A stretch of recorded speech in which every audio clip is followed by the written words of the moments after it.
सजयति सजयति सिन्दूरवदनो देवो यत्पादपङ्कजस्मरणं वासरमणिरिव तमसारासन्ना श्रीविघ्नानां या कुन्देन्दुतुषारार्दरा या शुभ्रवस्त्रामृता या वीणावरदण्डमण्डितकरा या श्वेतपद्मासना या ब्रह्माच्युतशङ्करप्रभृतिभिर्देवैः सदा वन्दिता सा मां पातु सरस्वती भगवती निःशेषजाड्यापः मूकं करोति वाचालं पङ्गुं लङ्घयते गिरिमत्कृपातमं वन्दे परमानन्दं माधवं नारायणं नमस्कृत्य नरं चैव नरोत्तमं देवी सरस्वतीं व्यासं ततो जयमुदे वसुदेवसुतं देवं कंसचाणूरमर्दनं देवकी परमानन्दं कृष्णं वन्दे जगद्गुरुं गुरुर्ब्रह्मा गुरुर्विष्णु गुरुदेवो महेश्वरः गुरु साक्षात् परब्रह्म तस्मै श्री गुरुवे नमः। श्रोता वक्ता श्रीराम समर्थ। जय जय रघु समर्थ।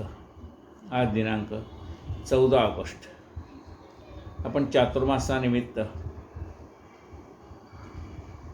कीर्तनेंदू वैकुंठवासी हरिभक्तपरायण श्री अरुण महाराज भावे लिखित सुलभ संक्षिप्त भागवत याच्यावरती चिंतन करतोय चातुर्मासानिमित्त यथाशक्ती। आता स्कंद 3 अध्याय 3 आणि त्यातली ओवी क्रमांक 63 सुरू आहे। श्री गणेशाय नमः। श्री गणेशाय नमः। देवहूतीला कपिल मुनी उपदेश करतायत।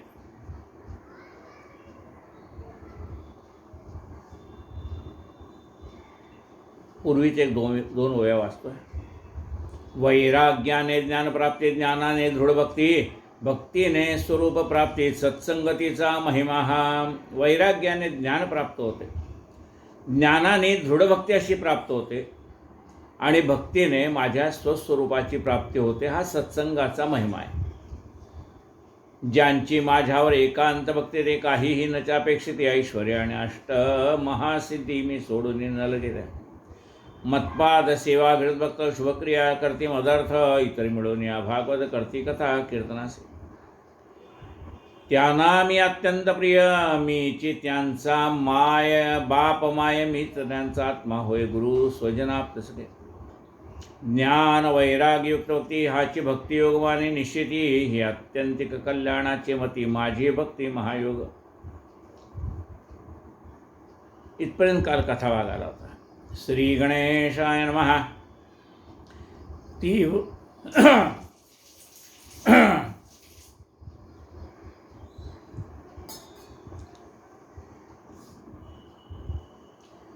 तीव्र भक्तीच्या योगाने माझ्या ठाई मन स्थिरावे। बघा आपलं काय इच्छा काय असते, भक्तांची इच्छा काय? आपलं मन भगवंताच्या ठिकाणी चरणावरती स्थिर राहावं अशी आपली इच्छा असते। कुठल्याही भक्ताची इच्छा काय? देवा माझे मन लागो तुझे चरणी। काय असतं? आपलं मन भगवंताच्या चरणी स्थिर व्हावं अशी आपली इच्छा असते।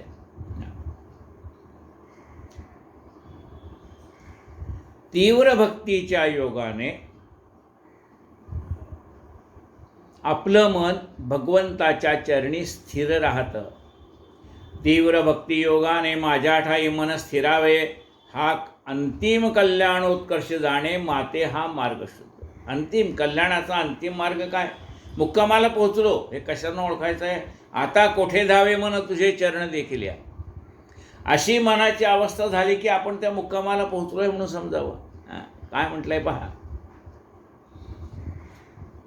तीव्र भक्तीच्या योगाने माझ्या ठाई मन स्थिरावे, हा अंतिम कल्याणोत्कर्ष जाणे माते मार्ग हा शुद्ध। अनादि निर्गुण प्रकाश तुझे आत्माद्य पुरुष, प्रकृती आश्रय करी विश्व जगदुत्पत्ती कारणे जे।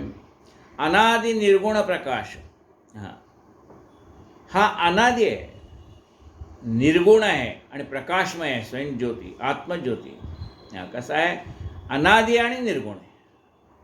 अनादि निर्गुण प्रगटली भवानी। कशासाठी? सोहम महिषासूर मर्दना लागुनी, त्रिविध तापाची करावया झाडणी, आईचा जोगवा जोगवा मागतो. कशासाठी आम्ही आईचा जोगवा मागतोय? ही अनादि निर्गुण प्रगट झालेली जी भवानी आहे, ही कोण आहे? ही भगवंताची शक्ती आहे. भगवंत स्वतः काही करत नाही, ते सगळे या शक्तीच्या माध्यमातून करतो. जय लक्ष्मी माय जगज्जननी, जय करवीर निवासिनी नारायणी भगवती. ही कोण आहे? मूळ माया वैष्णवी. हीच भगवंताची मूळ माया आहे. मूळ माया वैष्णवी, वैष्णवी म्हणजे विष्णूची शक्ती, विष्णूची माया आहे ही. मूळ माया वैष्णवी ती काय करते? अनंत ब्रह्मांडे नाचवी, नाना नाटके लाघवी, परब्रह्म शक्ती श्री. ही परब्रह्माची शक्ती, नाना नाटके लाघवी, परब्रह्म शक्ती श्रीराम. हिच्यापासूनच निर्माण झालं काय? शास्त्रे पुराणे वेदस्मृती अखंड जेचे स्तवन करते. 4 वेद, 6 शास्त्र, 18 पुराण हिच्या कृपेने आपल्याला प्राप्त होतात. ते सगळे तिची सेवा करतात. शास्त्रे पुराणे वेदस्मृती अखंड जेचे स्तवन करते. जे अव्यक्त पुरुषाची व्यक्ती विस्तारली, अव्यक्त पुरुषाची व्यक्ती, अव्यक्त असणारा, निर्गुण निराकार असणारा परमात्माची ही सगुण असणारी शक्ती आहे. तो निर्गुण आहे आणि ही कोण आहे? शक्ती आहे. ह्या शक्तीच्या योगाने सगळी कामं चालतात. आपल्यात पहा, डोळा आहे पण डोळ्यात पाहण्याची शक्ती नसेल तर ह्या डोळ्याला काही किंमत नाही. कान आहेत पण ऐकण्याची शक्ती नसेल तर किंमत नाही. तोंड आहे पण बोलण्याची शक्ती नसेल, जीभ आहे पण बोलण्याची शक्ती नसेल तर किंमत नाही. जीभ आहे पण चव घेण्याची शक्ती नसेल तर आपल्याला कुठल्याही पदार्थाची चव कळणार नाही. हात आहेत पण त्याच्यामध्ये असणारी शक्ती त्याची. पाय आहेत, चालण्याची शक्ती, बसायची शक्ती, कमरेमध्ये ताकद, त्याची शक्ती, बुद्धीची शक्ती. आपल्याला वाटतं मी बोलतो, तू काय बोलतो? त्या शक्तीच्या योगाने आपण बोलत असतो. बोलविता धनी वेगळाची. आपण काय बोलतो? चाले हे शरीर कोणाचे सत्य? त्या भगवंताच्या सत्तेने आपलं शरीर चाललेलं असतं. ही भगवंताची माया आहे. बघा काय म्हणतं, अनादि निर्गुण प्रकाशात तोची आत्मा आद्य पुरुष प्रकृती आश्रय करी विश्व. तो स्वतः काही करत नाही, प्रकृतीच्या आश्रयाने, म्हणजे प्रकृतीला सांगतो हे सगळं तू कर, मी स्वतः काही करत नाही, पण तिला करण्याची शक्ती तो देतो. ही जी शक्ती आहे ना ती भगवंताचीच आहे. तो देतो म्हणजे काय? त्याची अर्धनारी नटेश्वर त्याचाच आहे तो भाग. तो तिला ती शक्ती, तिच्या मागे तो उभा आहे, ती शक्ती आहे. तिच्या माध्यमातून भगवंताने हे सगळं विश्व निर्माण केलं आहे. प्रकृती आश्रय करी विश्व जगदुत्पत्ती कारण. जे जगाच्या उत्पत्तीसाठी त्याने हे सगळं विश्व निर्माण केलं. तिला शक्ती प्रदान केली मायेला. का? भगवंताला एकटेपणाचा कंटाळा आला. एकोहम भौस्या म्हणून तो अनंत रूपाने प्रगट झाला. प्रकृती तेचे तत्वप्रधान निर्गुण अहंकार ते पासून पंचमा तन्मात्रा महाभूते जाण इंद्रिय देवता होता. ते ऐसे सर्व मिळवणे तत्वे 24 निर्माण 25 काळ जाण जगत निर्माण करतसे. ही अष्टधा प्रकृती आहे. सत्व रजतम हे 3 गुण. त्यानंतर ह्या पंचमहाभूतापासून हे शरीर निर्माण झाले म्हणून 5, म्हणजे 3 आणि 5 8. त्या शरीराला अष्टधा प्रकृती म्हणतात. आता ह्या अष्टधा प्रकृतीमध्ये असलेले आणखीन आहेत. पंचज्ञानेंद्रिय आहेत, पंचकर्मेंद्रिय आहेत, पंचतन्मात्रा आहेत. हे सगळं याच्यामध्ये आहे. असं म्हणून हे 25 तत्वाचं आपलं शरीर निर्माण झालेलं आहे. ऐसे सर्व मिळवणे तत्वे 24 निर्माण 25 काळ जाण जगत निर्माण करतसे. आदिभूत रूपे महत्त्व अध्यात्म रूपे तेची चित्त उपास्य रूपे वासुदेव म्हणत नाना नामे एकचिते. आदिभूताने पाहायला झालं तर ते महत्त्व आहे. अध्यात्म रूपाने पाहायला गेलं तर ते आपलं चित्त आहे, आणि उपास्य रूपाने पाहायला गेलं तर त्याला वासुदेव असं म्हणतात. असे आहे तो एकच, पण त्याला वेगवेगळी नावं दिलेली आहेत. महत्त्वाच्यापासून अहंकार, अनंत तोचे शेषावतार, तोचे संकर्षण देव थोर, पुढील विचार परिसावा. महत्त्वापासून काय निर्माण झाला? अहंकार झाला. अहंकार हे कोणाचं रूप आहे? तर संकर्षणाचं रूप आहे. सहस्त्रपणाचा जो शेष आहे तो अहंकाराचं रूप आहे. महत्त्वापासून अहंकार, अनंत तोचे शेषावतार, परमात्माच आहे तो कुणा शेषाच्या रूपाने निर्माण झालेला आहे, अनंतच आहे तो. अनंत तोचे शेषावतार, तोचे संकर्षण देव थोर, पुढील विचार परिसावा. आणि पुढेच हा सहस्त्रपणाचा जो शेष आहे त्यानेच पुढे बलराम देवाचा अवतार घेतलेला आहे. भूते इंद्रिय आदी भौतिक, अहंकारे आध्यात्मिक, उपास्य रूपे संकर्षण नामक, एकची झाले त्रिठाई. आदिभौतिक या इंद्रियांच्या रूपाने अहंकार हे त्याचं आध्यात्मिक रूप आहे, आणि उपास्य त्याचं नाव आहे संकर्षण. सात्विक अहंकारापासून होय संकल्प विकल्पात्मक बना, त्याचा वर्ण म्हणते श्याम तोचे अनिरुद्ध वैष्णवांचा. आपल्यामध्ये असणारा सात्विक अहंकार. सात्विक अहंकार म्हणजे काय? मी हे केलं, मी इतक्या लोकांची मदत केली, इतक्या लोकांचं कल्याण केलं, इतक्या लोकांना उद्धार केला, इतक्या लोकांचं अमुक केलं, जे काय आहे सात्विक आहे. पण त्याचासुद्धा माणसाला अहंकार होतो. मी किती ज्ञानी, मी किती पंडित आहे, मी किती अमुक आहे, मी किती अमुक आहे, मी केवढा मोठा होता आहे, मी कोण काय, हे सगळं आहे ना, हे सात्विक अहंकाराचं लक्षण आहे. सात्विक अहंकारापासून होय संकल्प विकल्पात्मक मन, या सात्विक अहंकारापासून मन तयार झालं आहे. बरं, आता हे मन कसं आहे? चंचल ही मन कृष्ण प्रमाती बलवत दृढा. मन चंचल आहे का? त्याच्या मनामध्ये सारखा विचार चालू आहे. एक तर संकल्प चालू आहे, नाहीतर विकल्प चालू आहे.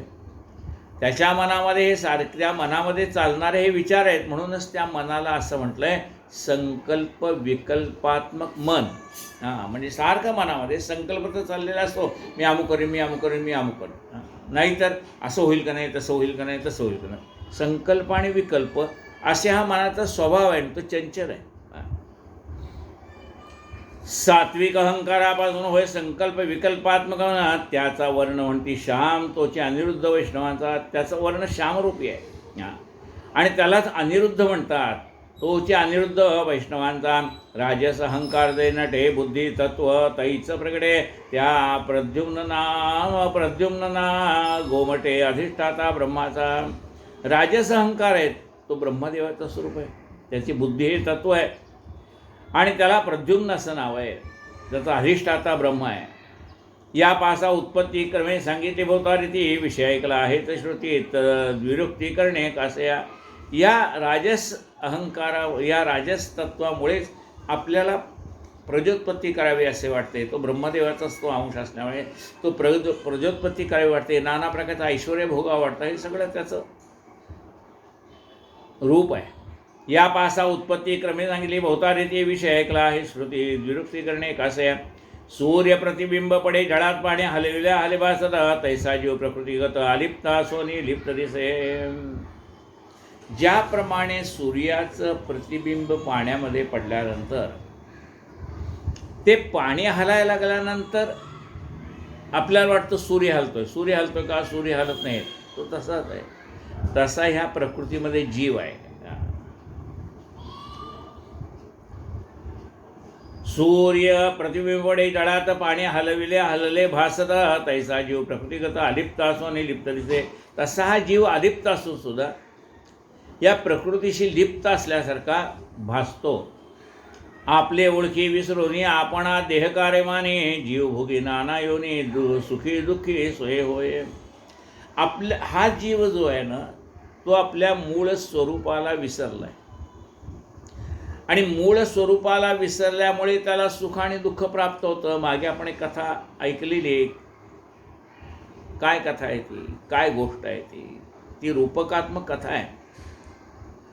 एका राजाचा 3 वर्षाचा मुलगा कुंभमेळ्यामध्ये हरवतो.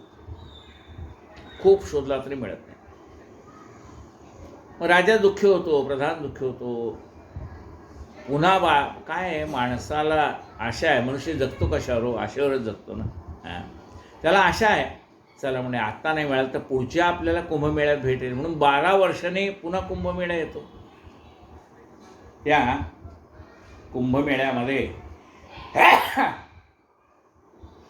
त्या कुंभमेळ्यामध्ये राजा प्रधान पुन्हा आले आपल्या मुलाला शोधायला. वेडी आशा आहे. 3 वर्षाचा हरवलेला मुलगा 12 वर्षांनी 15 वर्षाचा झालेला. आता त्याला एवढ्या गर्दीत कुठे शोधणार? पण माणसाची आशा आहे ना, शोधतो. राजा दानधर्म करत असतो, तिकडे एक भिकाऱ्याची पंगत बसलेली असते. प्रधान आहे त्याच्याबरोबर असतो. तो एक 15 वर्षाचा मुलगा हात पुढे करतो, भिकाऱ्याचा मुलगा हात पुढे करतो. आणि त्याने हात पुढे केल्यावर प्रधान ओळखतो. त्याच्या हातावरची ती राजचिन्ह प्रधान ओळखतो. त्याच्या हातावरची जन्मखूळ प्रधान ओळखतो. आणि प्रधान ओळखतो की हा भिकारी नाही, आपला 12 वर्षापूर्वी हरवलेला राजपुत्र आहे. हा भिकाऱ्याच्या पंक्तीत का बसला? मग तो त्याला विचारतो, तू कोण आहेस? तो म्हणतो, मी भिकारी आहे. तुझे आई वडील कोण आहेत? हे काय म्हणले, माझे आई वडील, त्यांच्यावरून मी रोज भीक मागतो म्हणाले. मग त्या प्रधानाने त्या 15 वर्षाच्या मुलाला आणि ज्याला तो आपले आईवडील म्हणतो त्यांना एकांतात नेलं, त्यांना भरपूर द्रव्य दिलं. आणि मग त्याच्या आईवडिलाला त्यांनी विचारलं, हा खरंच सांगा तुमचा मुलगा आहे का? हा आमचा राजपुत्र आहे, मागच्या कुंभमेळ्यामध्ये हरवला आहे. याची सगळी चिन्ह, जी जन्मचिन्ह आहेत ती आम्ही ओळखलेली आहेत. खरं सांगा, नाही तर शिक्षा करू. मग ते सांगतात, नाही बाबा, मागच्या कुंभमेळ्यामध्ये हा 3 वर्षाचा मुलगा रडत असलेला आम्हाला दिसला. आम्ही त्याच्या अंगावरची राजवस्त्र काढून ठेवलेली आहेत, तशीच आहेत, आम्ही ते काही विकली नाहीत, काही नाही. ही बघा, हीच आहेत का?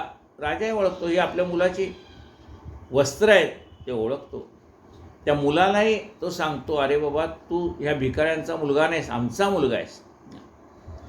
आता तो 15 वर्षाचा मुलगा जो भीक मागत असतो, तो कुठल्या कल्पनेने मागत असतो? आपण भिकारी आहोत असं समजून भीक मागतो, बरोबर आहे? म्हणजे त्याचा तो मूळ कोण आहे? तो राजपुत्र आहे. पण आपण राजपुत्र आहोत हा तो विसरला आहे, कारण त्याला 3 वर्षानंतर काही आठवतच नाही पुढचं. त्यामुळे आपण राजपुत्र आहे तो विसरला आहे. तो जरी विसरलेला असला तरी प्रधान विसरलेला नाही, राजा विसरलेला नाही, हा आपला राजपुत्र आहे म्हणून. मग त्यांनी त्याला त्याची जाणीव करून दिली, खुणा सांगितल्या, लहानपणातल्या काही खुणा सांगितल्या, त्याला थोडं आठवायला लागलं. आणि मग तो म्हणतो की हां, खरंच मी राजपुत्र आहे. मग असा विचार करा की ज्या वेळेला, ज्या क्षणाला त्याला पटलं की मी भिकाऱ्याचा मुलगा नाही पण राजपुत्र आहे, हे कळल्यानंतर तो भीक मागायला लागेल काय? मागणार नाही ना. उलट दुसऱ्या दिवशीपासून तो राजपुत्र आता लोकांना अन्नदान करायला लागला, वस्त्रदान करायला लागला, राजपुत्र झाला, राज्याचा स्वीकार केला त्याने. म्हणजे बघा, मी राजपुत्र आहे याचं त्याला विस्मरण झाल्यामुळे त्याला ह्या नाना प्रकारच्या सुखदुःखाला सामोरं जावं लागलं. पण ज्यावेळेला आपण राजपुत्र आहोत हे त्याला कळलं, तेव्हापासून त्याचं सगळं दुःख नाहीसं झालं. तसं या जीवाला आपण परमात्म्याचा अंश आहोत याचं विस्मरण झालेलं असतं. आपण चिदानंद स्वरूप शिवोहम आहोत याचं विस्मरण झालेलं असल्यामुळे तो स्वतःला जीवच समजतोय. आणि नुसता जीव समजत नाही, तर हा देह म्हणजेच मी असं त्याला अज्ञान प्राप्त झालेलं आहे. त्याला आपल्या मूळ स्वरूपाचं विस्मरण झालेलं आहे, म्हणून त्याला सुखदुःख प्राप्त होत आहेत.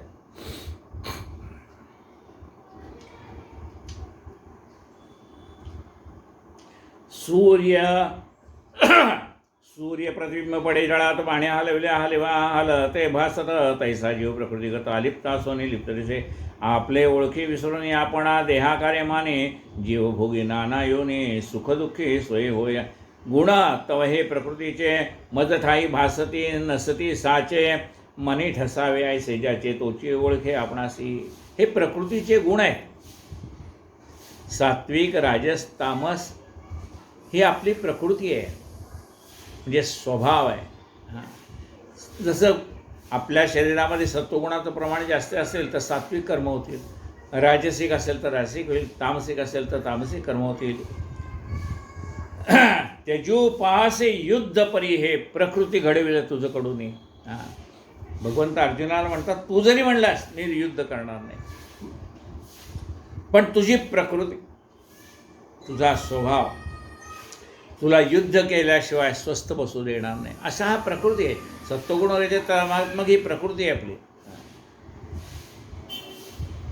गुणा हे तव हे प्रकृतीचे मजठाई भासती नसती साचे, मने ठसावे ऐसे ज्याचे ती तोची ओळखे आपणासी.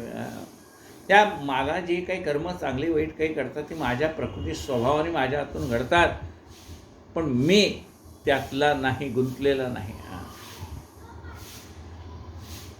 यमादी नियमादी योग पथ आचरावा भक्तिवंत, चित्त करावे उद्गत भाव ठेवून गुरुपाशी.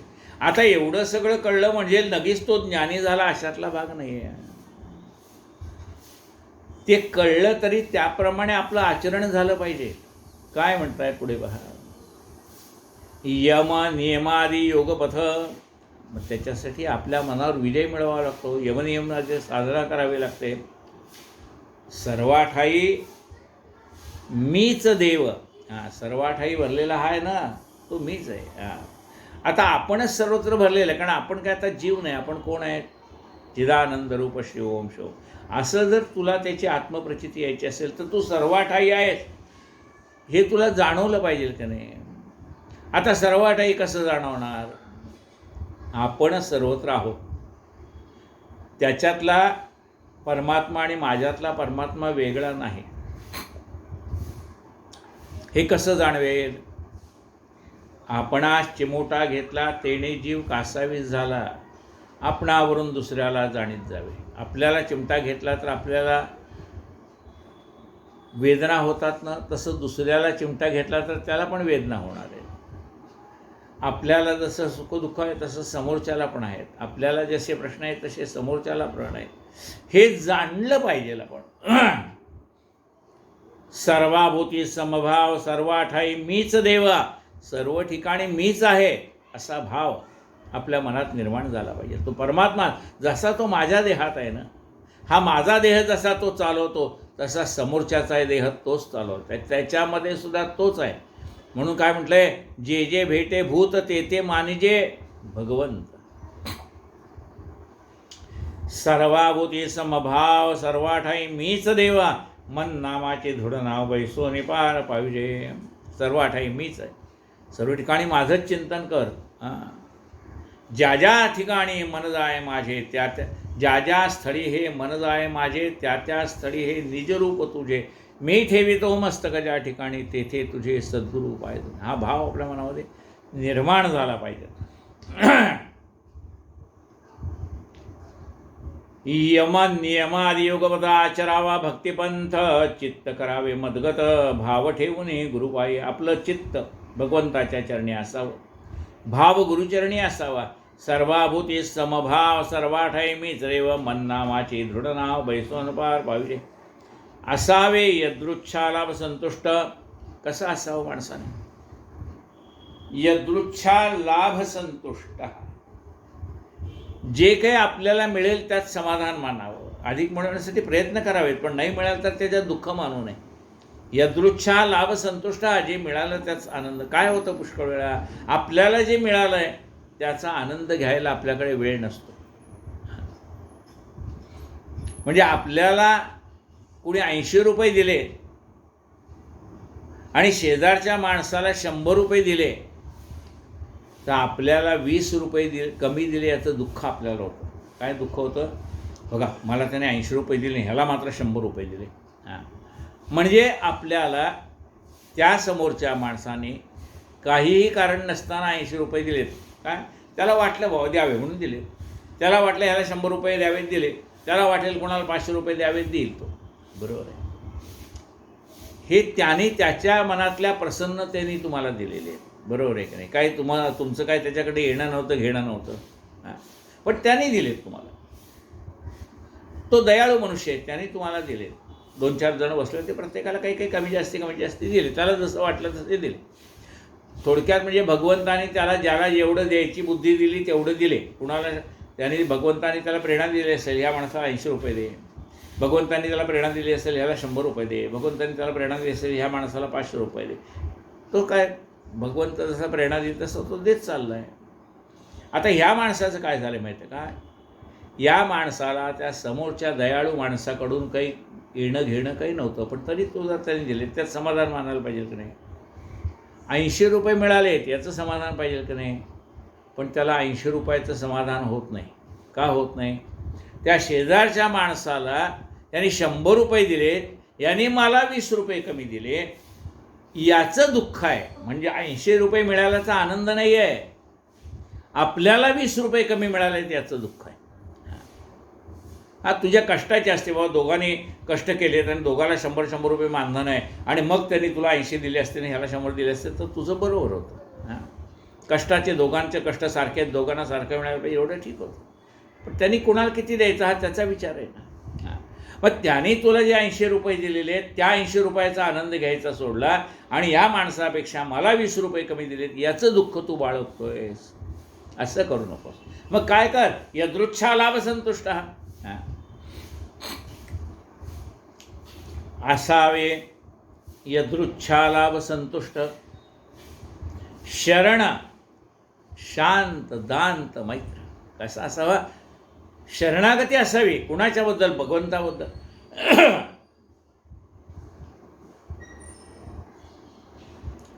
शरण शांत दांत मैत्र.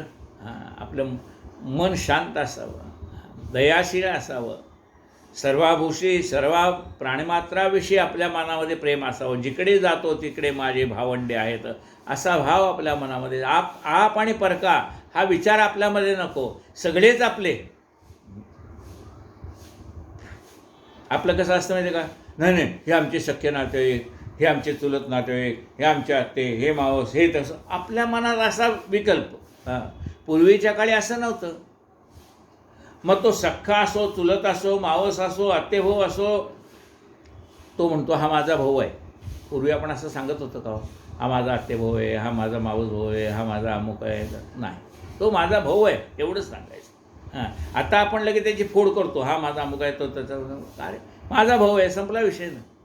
सावत्र असला तरी तो आपला भाऊच आहे. तो कधी असं तोंडात म्हणायचं नाही की हा माझा सावत्र भाऊ आहे, तो म्हणायचा माझा भाऊ आहे.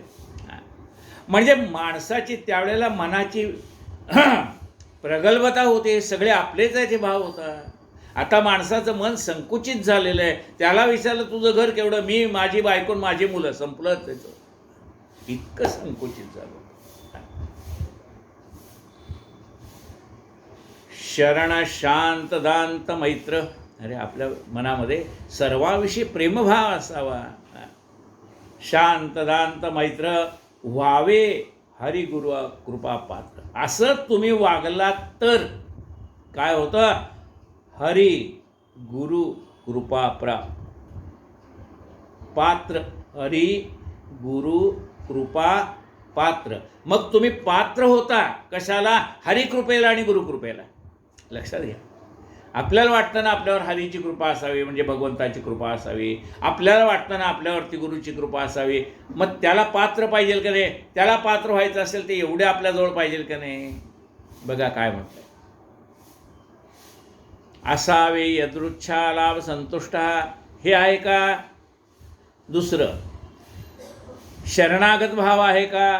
तिसरं, मन शांत आहे का. चौथं, मनामध्ये दातृत्व आहे का. पाचवं, तुझ्या मनाविषयी सगळ्याबद्दल प्रेमाची भावना आहे का. सहावं, एवढं तुझ्याजवळ असेल तर व्हावे हरिगुरुकृपा पात्र. त्याच्यावरती हरिकृपा करतो. व्हावे हरिगुरुकृपा पात्र.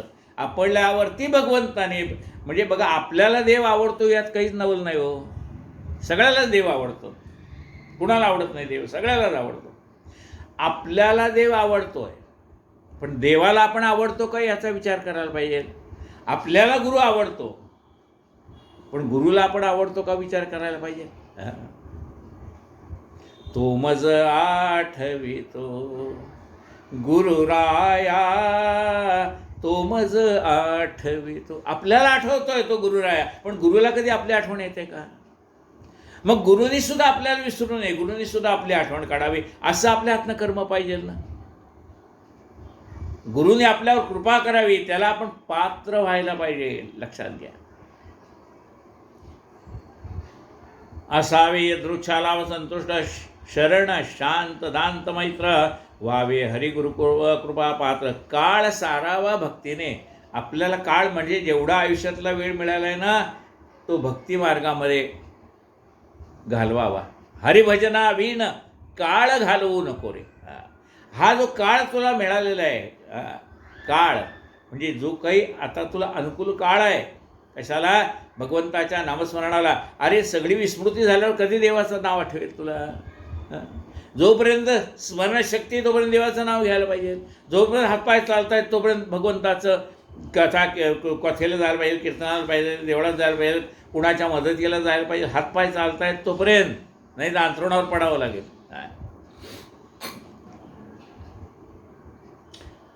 असावे यदृच्छालाभ संतुष्ट शरण शांत दांत मैत्र व्हावे हरिगुरु कृपा पात्र.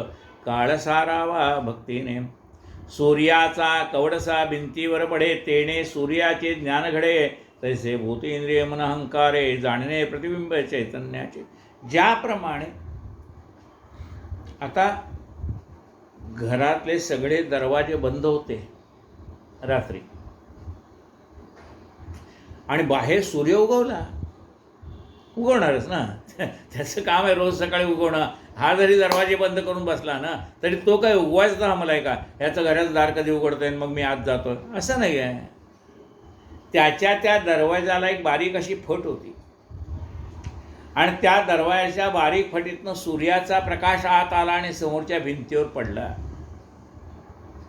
त्यांनी सकाळी उठून बघितलं तर समोरच्या भिंतीवर सूर्याचा प्रकाश पडलेला पाहिल्याबरोबर अरे बापरे, सूर्य उगवला आणि मी अजून झोपलोय का? आता त्याला सूर्याचा उदय झालाय कसं कळलं? दरवाजे तर बंद आहेत, पण त्या दरवाजाच्या कवडसा त्या दरवाजाच्या फटीतनं आत आलेला सूर्याचा प्रतिबिंब आणि तो भिंतीवर पडलेला पाहिल्याबरोबर त्याला सूर्याचं ज्ञान झालं, सूर्य उदय झाला म्हणून. त्याच्यासाठी दरवाजा उघडावा लागला नाही. दरवाजा उघडल्यानंतर पूर्ण सूर्याचं दर्शन होईल. पण सूर्याचा उदय झालाय हे जसं त्याने त्या कवडशावरून ओळखलं. काय म्हटलंय पहा, सूर्याचा कवडसा भिंतीवर पडे तेणे सूर्याचे ज्ञान घडे. त्या सूर्याच्या प्रकाशामुळे सूर्याचं ज्ञान होतं. तैसे भूत इंद्रिय मन अहंकारे जाणीने प्रतिबिंब चैतन्याचे. तसं आपले हे पंचमहाभूत आहेत, इंद्रिय आहेत, मन आहेत, अहंकार आहे, याच्यामध्ये तो चैतन्य आहे म्हणून आपलं हे शरीर चालतं. एवढं आपल्याला कळायला पाहिजे की मी चालवत नाही शरीर, माझं हे शरीर चालवतो. चाले हे शरीर कोणाचे सत्य, कोण बोलविते हरिविण.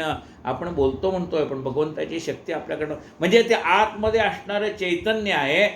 आणि हा माझा जो देह आहे तो जडदेह आहे. या जडदेहाला चालवणारा तो आहे. हे कशाने जाणायचं आहे? तर ज्याप्रमाणे सूर्याच्या पडलेल्या कवडशामुळे सूर्याचं ज्ञान होतं, सूर्याच्याच कवडशाने म्हणजे सूर्याच्याच प्रकाशाने सूर्याचं ज्ञान होतं, तसं ह्या चैतन्याच्या अस्तित्वाने आपल्याला चैतन्याचं ज्ञान होतं. अरे खरंच आहे बाबा, हा माझा जड देह कोणतरी चालवणार आहे, ते चैतन्य आहे म्हणून माझा देह चालवतो. असं चैतन्याच्याच सत्तेने चैतन्याचं ज्ञान आपल्याला प्राप्त होतं. फलाशारहित स्वधर्माचरण. स्वधर्माचं आचरण करायचं आहे पण फळाची अपेक्षा ठेवू नये. काय जे द्यायचं ना भगवंताने ठरवलं आहे. बघा, वक्त से पहले और नसीब से ज़्यादा कुछ मिलने वाला नहीं है. वक्त से पहले और नसीब से ज़्यादा कुछ मिलने वाला नहीं है. तुम्हाला वेळेच्या आधी पण मिळणार नाही आणि नशिबापेक्षा जास्तीही मिळणार नाही. काय झालं, त्याला इथे गावामध्ये 500 रुपये दक्षिणा मिळत होती, तर त्याने विचार केला की मी आणखीन थोडंसं लांब गेलो तर मला 1000 रुपये दक्षिणा मिळेल. म्हणून तो 1000 रुपयाच्या आशेने गेला आणि नेमकं बसेस विसेस सगळ्या बंद होत्या. अगदी जुलमाने त्याला रिक्षा भेटली. त्या रिक्षेलाच 500 रुपये खर्च झाले जाणे येण्याचे. तो तो म्हणतो मी इथले ते जवळच्या जवळ काम केलं असतं तरी मला 500 मिळाले असते. 1000 रुपयाच्या आशेने गेलो, पण माझ्या हातात किती शिल्लक राहिले? 500 शिल्लक राहिले. म्हणून जेवढं नशिबात आहे ना तेवढं मिळणार आहे. तुमच्या नशिबात 1000 असेल तरी त्यांनी जरी आपल्याला कबूल केलं असेल तुला 500 देतो, तर तो 1000 द्यायची बुद्धी देईल परमात्मा त्याला. तो आपल्याला 1000 रुपये देईल. ते त्याच्यावर सोडायचं आहे. कोणावरती? त्या भगवंतावरती. काय म्हटलंय पहा, फलाशा रहित स्वधर्माचरण करोनी शुद्ध करावे मन. फलाशेची अपेक्षा करू नये. आपलं कर्म आपण करत राहावं. जे भगवंताला द्यायचं तो दे. करोनी शुद्ध करावे मन. चिरकाल मत्कथा श्रवण भक्ती वाटे दृढ देणे. आणि चिरकाल माझी कथा श्रवण करावी, त्यामुळे आपली भक्ती दृढ होते. काय होते माहिती का, या प्रपंचाच्या आघातामुळे, म्हणजे प्रपंचामध्ये येणारे सुखदुःखाची जी चपेट आहे, त्यामुळे काही वेळेला जीवनामध्ये असे प्रसंग येतात की देवावरची भक्ती कमी होण्याचेही काही वेळेला प्रसंग येतात की अरे देव आहे का नाही, काय मी एवढं करतो तर देव काही करत नाही, असे प्रसंग येतात जीवनामध्ये. आणि त्यावेळेला थोडीशी भक्ती कमी होण्याची शक्यता असते. आपली जी भगवंतावर निष्ठा आहे ती हळूहळू थोडी कमी होण्याची शक्यता असते. म्हणून ज्याप्रमाणे रोज तांब्याची उपकरणे रोज घासावी लागतात, तसं आपलं हे मनसुद्धा रोज घासून पुसून स्वच्छ ठेवावं लागतं. ते घासून पुसून स्वच्छ ठेवलं तर ते स्वच्छ होईल ना. हे घासून पुसून स्वच्छ कशाने आहे? नित्य नामस्मरण, नित्य नामसंकीर्तन, नित्य कथा श्रवण. फलाशा रहित स्वधर्माचरण करून शुद्ध करावे मन. चिरकाल मत्कथा श्रवण भक्ती वाटे दृढतेने. भक्ती उपजवी शुद्ध ज्ञान. ज्ञाने घडे वैराग्य. भक्ती काय भक्तीच्या योगाने आपल्यामध्ये शुद्ध असं ज्ञान प्राप्त होतं. ज्ञाने वैराग्याचरण. ज्ञानाच्या योगाने आपल्या मनात वैराग्य निर्माण होतं. ज्ञाने घडे वैराग्याचरण तैसेच आचरावा योग जाण. आत्मध्यान घडविलो. तसं योगाचं आचरण करावं. आत्म्याचं ध्यान आपल्याला प्राप्त होतं. आपलं मन त्याच्यामध्ये रंगून जातं. निजानंदी रंगलेला ऐसा योगी पाहिला. असं आपलं मन त्या निजानंदामध्ये एकरूप झालं पाहिजे. ऐसा ध्यानाभ्यास प्रबळ करता प्रकृतीचे भोग दैवी भोगदा. ज्ञाने मन पावे स्थिरता. स्वप्नभासे संसार. जया भक्ती ज्ञानप्राप्ती. त्याची नित्य जागृती. त्याचेवरी माझी प्रीती. तेची माझे प्राणसखे. जया भक्ती ज्ञानप्राप्ती. ज्याला भक्तीच्या योगाने ज्ञानाची प्राप्ती झाली त्यामुळे जो नित्य जागृत असतो. बघा काय म्हटलंय, या निशा सर्वभूतानां तस्याम जागृती संयमी. ज्यावेळेला सगळे लोक झोपलेले असतात त्यावेळेला संयमी मनुष्य जागा असतो. काय म्हटलंय, शब्दार्थ कळला. काय कळला की ज्यावेळेला बाकीचे झोपलेले असते त्यावेळेला हा जागा असतो. तस्याम जागृती संयमी. त्यावेळेला संयमी मनुष्य जागा असतो. आता हा झाला शाब्दिक अर्थ झाला, पण पारमार्थिक अर्थ काय आहे? या निशा सर्वभूतानां.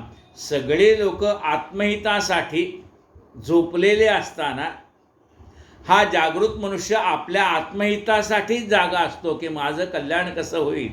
म्हणजे त्या ठिकाणी हा जागा आहे. म्हणजे ज्या ठिकाणी जग झोपलेलं आहे त्या ठिकाणी हा जागा आहे. जग कशात झोपलेलं आहे? ते संसारात मग्न होऊन गेलेलं आहे. त्यामुळे आपल्याला भगवंताची प्राप्ती करण्यासाठी हा मनुष्य देह दिला हेच तो विसरून गेला. बरोबर आहे की नाही? पण हा मनुष्य जागृत आहे ना. हा देह भगवंताने आपल्याला कशासाठी दिला आहे? भगवंताच्या प्राप्तीसाठी दिला आहे. त्यासाठी हा जागा आहे. म्हणून काय म्हटलंय पहा,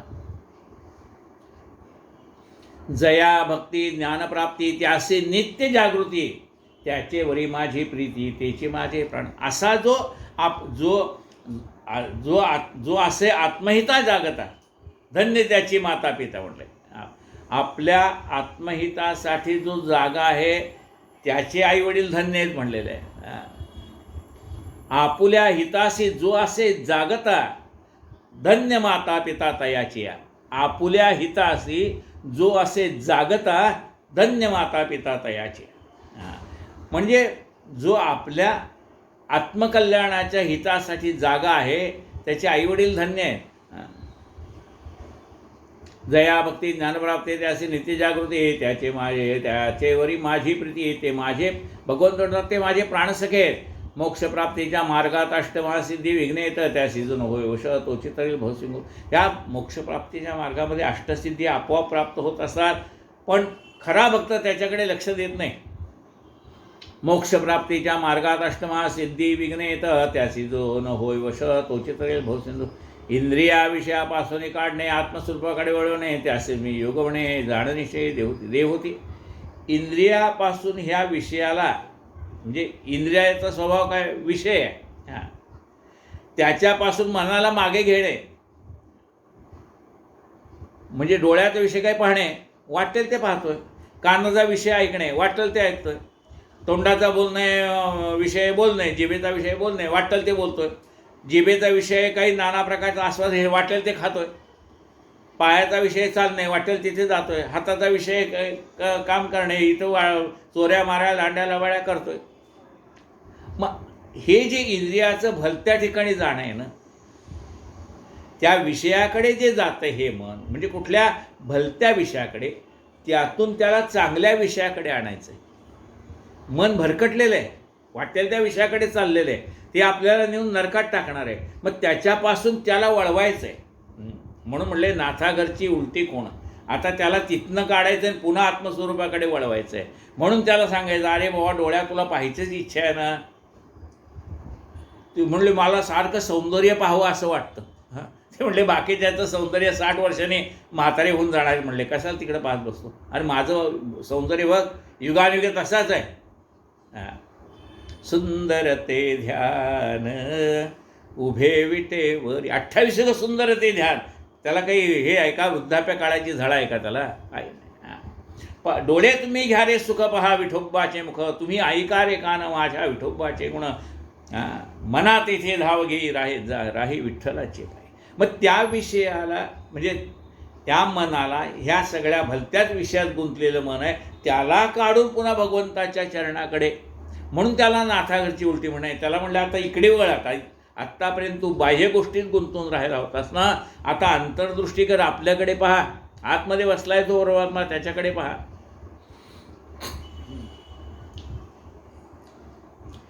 इंद्रिया विषयापासून काढणे आत्मस्वरूपाकडे वळवणे याचेच मी योग म्हणे जाणनिश्चय देव. यालाच मी योग म्हणतो म्हणाले. भावी करता मद्भक्ती इंद्रिय विषय विसरती तेणे मी राहायचे ती नाव सबीज योग. आता तुला सबीज योग म्हणजे काय ते सांगतो. देवहूतीला कपिल मुनी सांगतात सबीज योग म्हणजे काय. भावे करता भगवत भक्ती इंद्रिय विषय विसरते. बघा भगवंताची भक्ती करता करता इंद्रिय विषय विसरून जातात. हां, एरवीसारखे कावळे पोटात ओरडतात, भूक लागली, पण कथेला बसला की कामधाम संसार विसरली हरिभजनी रंगली राधिका हरिभजनी रंगली असं होऊन जातं. विषय विसरून जातात ते इंद्रिय.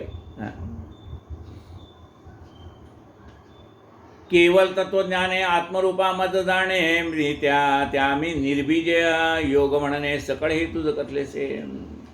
सबीज योग म्हणजे काय. भावे करता भगवत भक्ती इंद्रिय विषय विसरती तेणे मी राहे चित्ती. इंद्रिय आपला मूळ विषय विसरून गेलेले, विषय तो त्यांचा झाला नारायण असं झालं असल्यामुळे त्यांचं चित्त माझ्याकडे लागलेलं आहे. याला सबीज योग म्हटलं आहे. अथवा केवळ तत्वज्ञाने आत्मस्वरूप जाणणे. आता निर्बीज योग म्हणजे कोणता. अथवा केवळ तत्वज्ञाने आत्मस्वरूपामध्ये तत्वज्ञानाने आपल्या आत्मस्वरूपाची ओळख करून घेणे याला निर्बीज योग म्हटलेले आहे. सकळही तुझं कथलेसे भगवत भक्ताच्या आचरण सांगे कपिल भगवाना करावे स्वधर्म पालन अधर्म परधर्म त्यागावे. स्वधर्माचं पालन करावं, अधर्माचा परधर्माचा त्याग करावा. सदा मानावा संतोष करणे भगवत नाम घोष ज्याच्या दर्शने हरती दोष ऐसे संत सेवावे. सदा सर्वदा माझ्या मनात संतोष असावा म्हणजे वृत्तीच संतोषी असावी. भगवंत नामाचा जयघोष करावा. ज्यांच्या दर्शनाने आपले दोष हरण होतात अशा संतांचं दर्शन घ्यावं. प्रपंची राहावे अनासक्त मोक्षमार्गी राहावे अनुरक्त भोजन करावे जे परिमित कार्यापुरता परिग्रह. प्रपंची राहावे, प्रपंचात राहावं पण अनासक्त भावनेने राहावं. मोक्ष मार्गामध्ये अनुरक्त असावं, मोक्ष मार्गाचं अनुसरण करावं, भोजन करावं पण ते आपलं शरीर टिकावं यासाठी भोजन करावं. थोडं करावं, जेवढं शरीराला आवश्यक आहे तेवढंच करावं. कार्यापुरताच परिग्रह करावा, तेवढंच मिळवावं. अहिंसा, सत्य, अस्तेय, तप, शौच, ब्रह्मचर्य, सगुण पूजा आणि स्वाध्याय अष्टांग योगे आचरावा. अहिंसा, सत्य, अस्तेय, तप, शौच, ब्रह्मचर्य अशा अष्टांग योगाची साधना करावी, सगुण पूजा करावी, स्वाध्याय करावा, योगाचं आचरण करावं. करोने अशुद्ध मनगा माझे करावे जी ध्यान, पुढील अध्यायी करू कथन दिव्य ध्यान देवाचे. मी तो नेणे ज्ञान ध्यान सर्वस्वामचे गुरुचरण, श्री ज्ञानेश्वरा लागे शरण, दासानन्य चरणीचा. ध्येय आमचा ज्ञानदेव, ध्यान आमचे ज्ञानदेव, ध्याता आमचा ज्ञानदेव, अलंकापुरी नांदसे. इंद्रायणीचे पवित्र तरी नांदी ज्ञानाई गोमटी, वामभागी श्री दुर्जटी सिद्धेश्वर नंदसे. दीन जनांचा आधार बाप सिद्ध ज्ञानेश्वर, चरणदास त्याचा किंकर श्री शंकराचा माळकरी. सुलभाती संक्षिप्त परिसाजे, मराठी भागवत मुळीचीच सांगत असे, मात कपिल गीता नामेजी. असो हे श्रीकृष्णार्पण त्याचे ठाई राहावे मन, रणदास अरुण दीन कथी पावन कृष्णकथा. श्रोते भाविक विठ्ठलमूर्ती त्यांच्या कृपे झाली स्फूर्ती, संत सज्जनी भागवती कृपा करणे मधुरी. ती श्री ज्ञानेश्वर प्रसादे चरणदास विरचिते, सुलभ संक्षिप्त वाकते तृतीय स्कंदे. कर्दमदेव होती चरित्रे, कपिल गीता कथम नाम तृतीयोध्याय. श्रीकृष्णार्पणमस्तु. राहिलेला कथाभाग उद्या. कायेन वाचा मनसेंद्रियर्वा बुद्ध्यात्मना वा प्रकृती स्वभावात् करोमि यज्ञं सकलं परस्मै नारायणायति समर्पयामि. अच्युतं केशवं रामनारायणं कृष्णदामोदरं वासुदेवं हरि श्रीधरं माधवं गोपिकावल्लभं जानकीनायकं रामचन्द्रं भजे. हरे राम राम राम हरे हरे, हरे हरे कृष्ण कृष्ण कृष्ण हरे हरे. हरे राम राम राम हरे हरे, हरे हरे कृष्ण कृष्ण कृष्ण हरे हरे. गोपाल कृष्ण भगवान की जय. जय हो जय श्री भागवता, आरती करू तुझ भगवंता. श्री शुक मुनीने परम भक्तीने नाना परीने गायले जा हरि चरिता. आरती करू तुझ भगवंता. वेद तरुचे मधुर फळ, स्वादुर सेजे सोजळ. आत्माराम मुनी सकळ, सेवुनी झाली जनसुफळ. पहा पर्वणी आरी अवनी, ती अधहरणी भवजल तरणी ती पतिता. आरती करू तुझ भगवंता. येथे व्यासांची वाणी, सार्थक हरिगुण गाऊनी. शास्त्र पुराणे मुकुटमणी, परम प्रेमामृत जननी. सहज सेविता भाविक भक्ता, उदार दाता मोक्ष तत्वता देहाता. आरती करू तुझ भगवंता. गमते जनु मानस तीर्थ, द्वादश शोभाने युक्त. निर्मल भक्ति जले भरित, विहरे हरिहंस चित्त. लोक सुखमळे संत द्विज कुळे, सेवुनी रमले भान हरपले रस पीता. आरती करू तुझ भगवंता. अपार महिमा ग्रंथाचा, वदवे ना कोणाचा. प्राणची कीर्तनकारांचा, मेवा कविवर संतांचा. जनुबोधाचा स्वयंप्रभेचा, द्वादश कळीचा रवी अंतरिचा तमहरता. आरती करू तुझ भगवंता. ग्रंथ नव्हे हा श्रीकृष्ण, गीते वेधी मन पूर्ण. अनन्य होता या शरण, खचित टळे जन्म मरण. ताप जाती चिरये शांती, नाथ हि वदती कृष्णपदी ठेवू माथा. आरती करू तुझ भगवंता. जय हो जय श्री भागवता. आरती करू तुझ भगवंता. सद्गुरु गजानन महाराज की जय.